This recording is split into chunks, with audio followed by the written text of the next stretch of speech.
Hello students, welcome on true aspirants. आज हम लोग करंट अफेयर्स में एक टॉपिक डिस्कस करेंगे जो कि है UNESCO convention on intangible cultural heritage या अमूर्त सांस्कृतिक विरासत पर यूनेस्को का अभिसमय।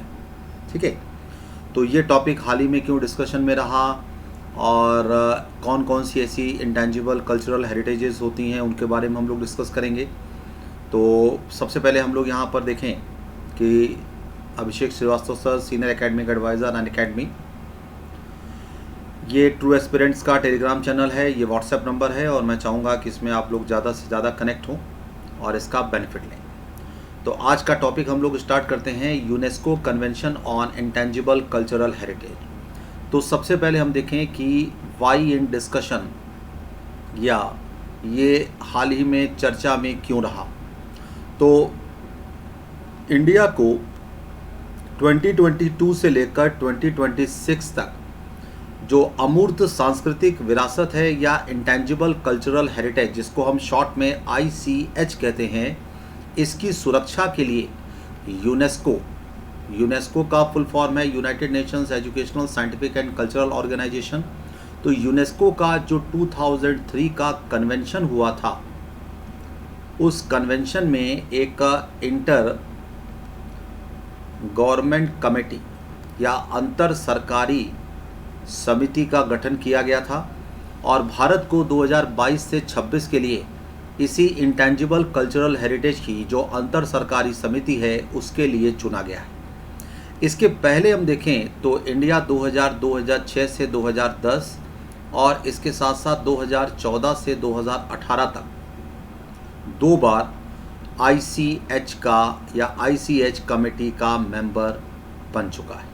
ठीक है, का मेंबर रह चुका है। तो इससे पहले कलकत्ता में या कोलकाता में हम देखें तो कोलकाता में दुर्गा पूजा को मानवता की अमूर्त सांस्कृतिक विरासत या इंटेंजिबल कल्चरल हेरिटेज की यूनेस्को की प्रतिनिधि सूची में अंकित किया गया था। तो दुर्गा पूजा को यूनेस्को की प्रतिनिधि सूची या रिप्रेजेंटेशन लिस्ट में लिस्ट किया गया है ना। तो अब यहाँ पर सबसे पहले ICH या इंटेंजिबल कल्चरल हेरिटेज को समझें। तो intangible cultural heritage basically traditions हैं या प्रथाएं हैं, एक्सप्रेशंस हैं या अभिव्यक्तियां हैं, नॉलेज, इसको हम ज्ञान कह सकते हैं, एंड स्किल, कौशल। ठीक है, तो ICH जो है वो प्रथाएं, अभिव्यक्तियां, ज्ञान और कौशल हैं जिन्हें ग्रुप या समूह, कम्युनिटी या समुदाय या कभी कभी व्यक्ति अपनी सांस्कृतिक विरासत के हिस्से के रूप में पहचानते हैं। ठीक है, तो जो कल्चरल हेरिटेज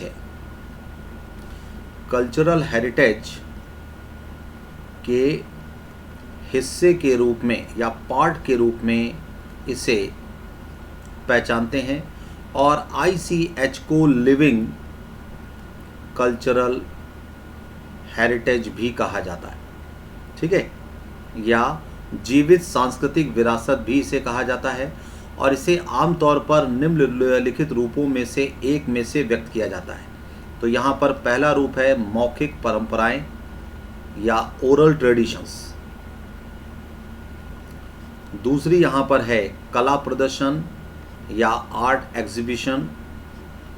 तीसरा यहाँ पर है सामाजिक प्रथाएं या सोशल ट्रेडिशंस।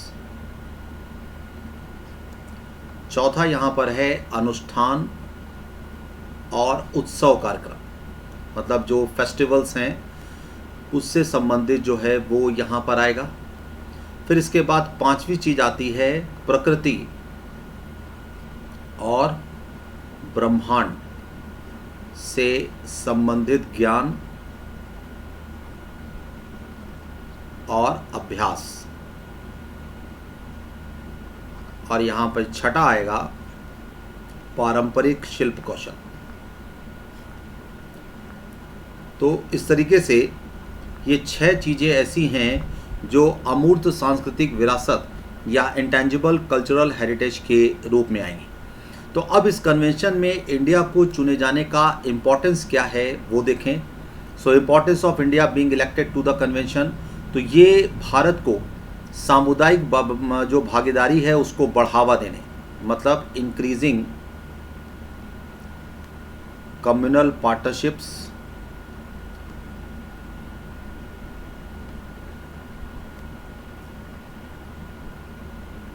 ठीक है, जो सामुदायिक भागीदारी है उसको बढ़ावा देने और अमूर्त विरासत के माध्यम से अंतर्राष्ट्रीय सहयोग को मजबूत करने, मतलब to strengthen international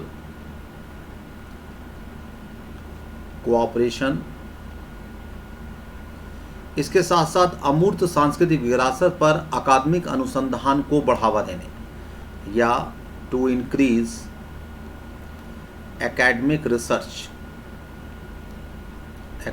research on intangible cultural heritage.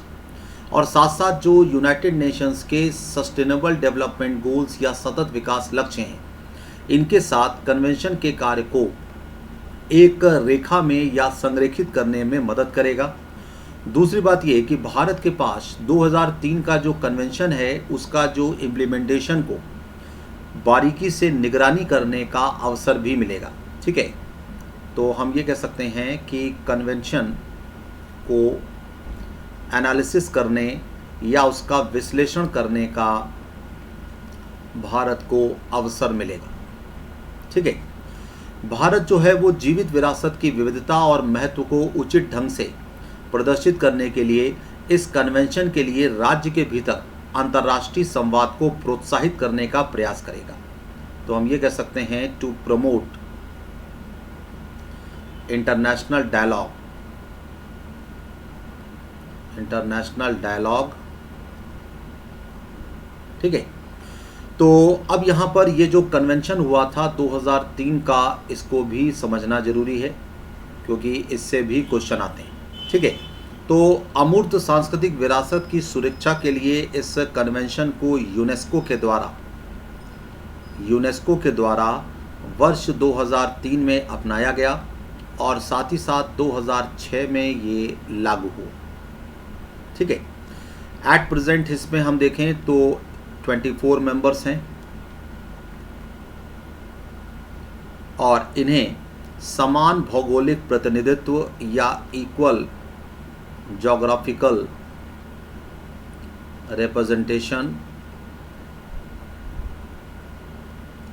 Plus rotation, इसके सिद्धांतों के अनुसार कन्वेंशन की आम सभा में चुना जाता है। इसके जो मेंबर्स हैं वो 4 साल के लिए 4 इयर्स का टेन्योर इनका रहता है। तो अब इसका मोटिव या उद्देश्य क्या है? इसका उद्देश्य हम देखें तो वैश्वीकरण की प्रक्रियाओं से जो संकटग्रस्त इंटेंजिबल कल्चरल हेरिटेज हैं उनकी रक्षा करना। ठीक है, तो हम ये कह सकते हैं कि ग्लोबलाइजेशन से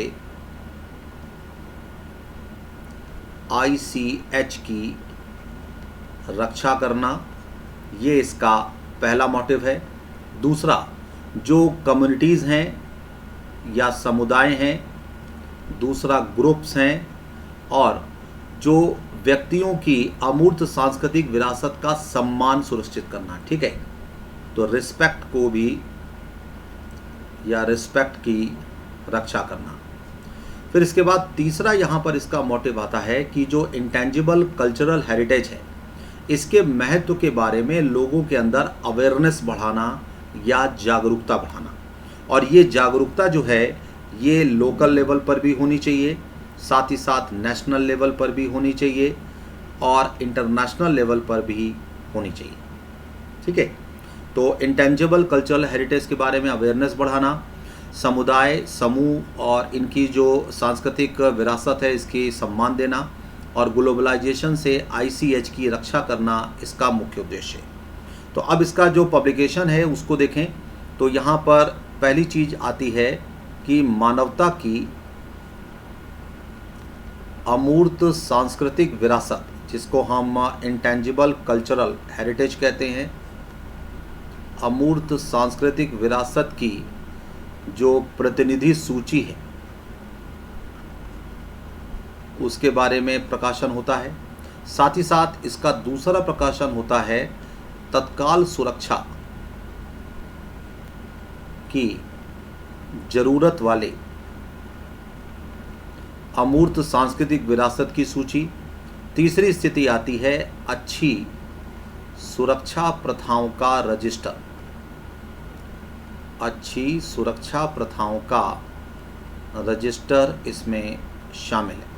ठीक है, अब यहाँ पे एक चीज़ आती है कि इंटेंजिबल कल्चरल हेरिटेज के रूप में जो मान्यता प्राप्त भारतीय विरासत है, मान्यता प्राप्त भारतीय विरासत है वो किस तरीके की है। ठीक है, तो मानवता की जो इंटेंजिबल कल्चरल हेरिटेज की प्रतिष्ठित यूनेस्को प्रतिनिधि सूची है, इसमें इंडिया के 14 विरासत शामिल हैं और इस विरासत में हम देखें तो रामलीला, वैदिक प्रथाओं का जो है वो जाप करना, कालबेलिया नृत्य, छऊ नृत्य, नवरोज़, है ना, ये सब चीज़ें इसमें शामिल हैं। और दुर्गा पूजा के अलावा भारत में यूनेस्को के द्वारा इंटेंजिबल कल्चरल हेरिटेज के रूप में मान्यता प्राप्त 13 परंपराएं भी शामिल हैं। ठीक है, तो अब इससे संबंधित किस तरीके का क्वेश्चन आ सकता है वो हम देखें। तो सबसे पहले प्रीलिम्स में देखें कैसा क्वेश्चन आएगा। तो प्रीलिम्स में सबसे पहले इंटेंजिबल कल्चरल हेरिटेज क्या है, यूनेस्को से संबंधित क्वेश्चन आ सकता है। फिर इसके बाद सस्टेनेबल डेवलपमेंट गोल से संबंधित आप क्वेश्चन आ सकता है। मेंस लेवल पर देखें तो ये जो कन्वेंशन हुआ, convention on intangible cultural heritage and it's security